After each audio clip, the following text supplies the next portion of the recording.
आकांक्षा Dubey suicide case में समर सिंह पर बड़ा आरोप। क्या है खबर, यहाँ पे खबर। चैनल को सब्सक्राइब कर लीजिए। आइए जान लेते हैं पूरी जानकारी। भोजपुरी एक्ट्रेस और मॉडल आकांक्षा दुबे बीतों दिन बनारस में अपने होटल में सुसाइड कर लिया था।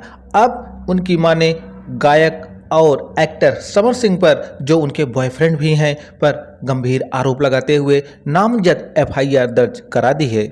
आकांक्षा दुबे की मां ने समर सिंह पर एफआईआर में कहा कि समर सिंह मानसिक रूप से आकांक्षा दुबे को प्रताड़ित करते थे, साथ ही दूसरे एक्टर के साथ काम करने से मना भी करते थे। उसके साथ साथ उनके साथ जबरदस्ती मारपीट भी की जाती थी। वहीं आकांक्षा दुबे के सुसाइड के बाद समर सिंह ने सोशल मीडिया पर उनको श्रद्धांजलि दी, लेकिन नामजद एफआईआर दर्ज होने के बाद समर सिंह का कहीं अता पता नहीं है और पुलिस उन्हें खोज रही है। अब सुसाइड के पीछे मुख्य वजह क्या है, यह तो पुलिस जांच में ही पता चलेगा। दोस्तों, जानकारी अच्छी लगी है तो एक लाइक करिए, चैनल को सब्सक्राइब करिए इंतजार, क्योंकि हमें भोजपुरिया